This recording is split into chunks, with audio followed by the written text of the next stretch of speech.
අපේ රට තුල රැකියා කරන්න ඔබට අවස්ථාව ලැබෙනවා නම් ඔබේ ඥාතීන් එක්ක, ඔබේ යාළුවන් එක්ක, ඔබේ මිත්‍රයින් එක්ක රට තුල ජීවත් වෙන්න ඔබ ගොඩක් කැමතියි. නමුත් යථාර්ථයට මුහුණ දෙමින් අද ඔබ විදේශවල රැකියා කරනවා. ඉතින් එතෙන්දී පහුගිය කාලේ පුරාවට විදේශ සේවා නියුක්ති කාර්යාංශය හරහා මේ සිද්ධ වෙන ක්‍රියාවලිය සම්බන්ධයෙන් සමාජය තුලත් විදේශගත ඔබ තුලත් තිබුණේ හොඳ චිත්‍රයක් නෙමෙයි.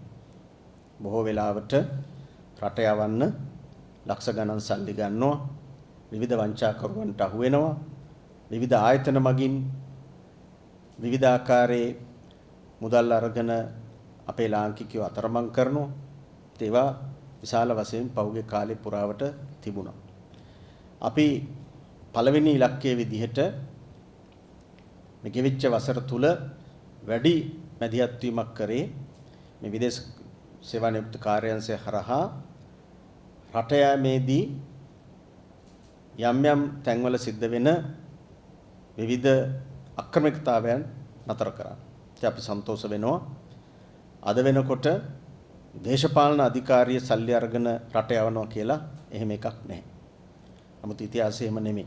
ඇමතිවරු, නියෝජ්‍ය ඇමතිවරු, ඇමතිවරුන්ගේ පෞද්ගලික ලේකම්වරු රට යන අයගෙන් සල්ලි අරගෙන වංචා කරලා, නාස්ති කරලා දැන් චෝදනා තියෙනවා. ඉතින් අපි සමත් වුණා මේ කෙටි කාලය තුල ඒක වෙනස් කරන්න. ඉතින් අපි සතුටු වෙනවා. අද එවැනි කිසිදු ආකාරයක අක්‍රමිකතාවක් දේශපාලන අධිකාරීන් සිද්ධ වෙන්නේ නැහැ. ඒ වගේම තමයි අපේ නිලධාරි මහත්මිනුත් කැපවීමෙන් අද වැඩ කරනවා. ඒ වගේම අපි ඇති කරලා තියෙන මේ අලුත් රාමුව ඇතුලේ අපේ නිලධාරි මහත්මීන් ඒ අලුත් තත්වයට ගැලපෙන ආකාරයට වැඩ කරනවා. ඒ ගැන අපි ආඩම්බර වෙනවා, සතුටුයි. තනක දෙක සිද්ධියක් දෙකක් වාර්තා වුණා. ඒ හැම අවස්ථාවකදීම අපි ඒකට අවශ්‍ය කරන නීතිමය ක්‍රියාමාර්ග ගත්තා. අදත් නීතිමය ක්‍රියාමාර්ග ගනිමින් තියෙනවා. ඊයේත් අපිට සිද්ධ වුණා මේ ආයතනයේ හිටපු රියදුරෙක්ව අත්අඩංගුවට ගන්න. මේ විදේශගත කරන්න කියලා සල්ලි ගන්න චෝදනාව මත. එවැනි ක්‍රියාමාර්ග හරහා අපි ආයතනය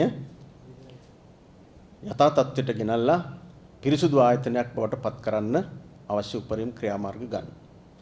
ඒ නිසා කිසිදු ආකාරයක මුදල් ගෙවීමක් කිසි කෙනෙකුට කරන්න එපා රට යන්න කියලා.